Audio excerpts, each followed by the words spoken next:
రాముడు కొట్టిన బాణం దెబ్బకి వింధ్య పర్వతాల కొండ చీల్చుకొని నీళ్లు పైకి ఉబికి రావడం మీరు ఎప్పుడైనా చూసారా? ఈ ఒకే ఒక వీడియోలో మీరు ఎప్పుడు చూడని 3 ప్లేసెస్ చూడొచ్చు. ఈ షార్ట్ వీడియో ఉంది కదా, ఇది వింధ్య పర్వతాలు అనమాట.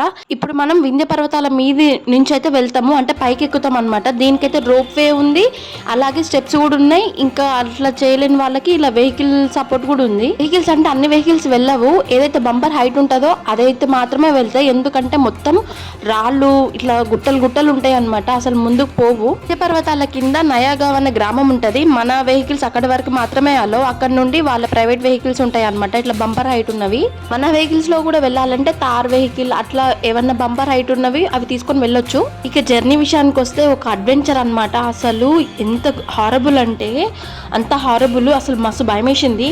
ఏడో వెహికల్ స్లిప్ అయ్యి ఇట్లా పడిపోతుందేమో అన్నట్లుంది అనమాట. అసలు చాలా అంటే చాలా హారబుల్ అనమాట.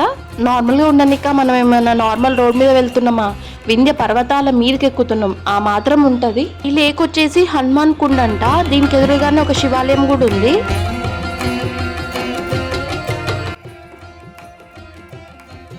ఇప్పుడు మీరు చూస్తున్న గ్రామం వచ్చేసి వింధ్య పర్వతాల మీద ఉన్న గ్రామము. అసలు ఇక్కడ రోడ్ ఫెసిలిటీ, ఈవెన్ హాస్పిటల్ అట్లాంటివి ఏవి లేవు.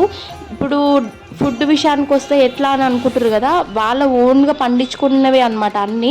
బయట వాళ్ళ మీద ఆధారపడి అయితే తినట్లేరు వాళ్ళు. సొంతంగా వాళ్ళు తినే ప్రతి ఒక్కటి వాళ్ళు సొంతంగా తయారు చేసుకొని తింటుర్రు. ఇక్కడ ప్రజల వేషధారణ, ఇల్లులు అవన్నీ చూస్తే ఒక రాజస్థాన్ దగ్గర ఎట్లా ఉంటారో వాళ్ళ కట్టుబాట్లు కట్టుబొట్లు అట్లా సేమ్ అట్లే ఉర్రు అనమాట. ఇక్కడ మేము చూసినంత వరకు ఒక ఇద్దరికి తప్పించి మిగతా అందరికి మట్టి గోడల ఇల్లులే ఉన్నాయి. ఒక ఇద్దరికి స్లాబ్ తోటి మన మోడ్రన్ ఇల్లులు ఉన్నాయి, అవి కూడా నార్మల్ బేసిక్ థింగ్స్తో ఉన్నాయి అన్నమాట. ఇక్కడ స్కూల్ కూడా ఎట్లుందంటే ఒక నార్మల్గా పైన 4-5 తాటికమ్మలు ఉన్నాయి కదా, వాటితోటి వేసి ఉంది, అదే స్కూల్ అంట. షాక్ అయిపోయినా నేను, అది వీడియోలో నేను రికార్డ్ చేయలేకపోయినా. వర్షం వస్తే స్కూల్ హాలిడే అంట.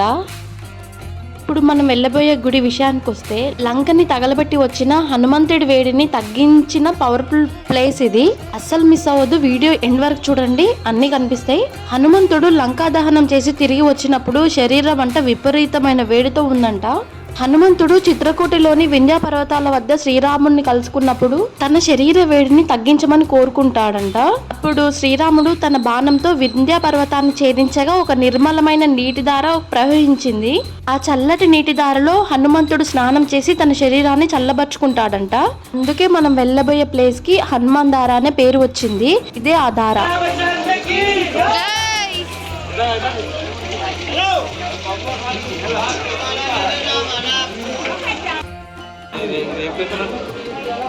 హనుమాన్ దార.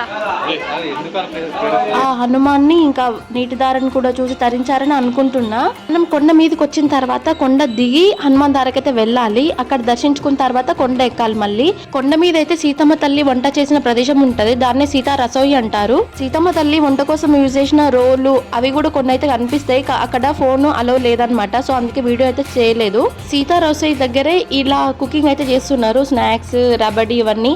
కాస్ట్ అయితే చాలా తక్కువ, టేస్ట్ అయితే సూపర్ ఉన్నాయి అనమాట. పాలతో చేసినవి, ప్యూర్ పాలతో చేసినవి రబడి అంట, జస్ట్ ఓన్లీ 20 రూపీసే.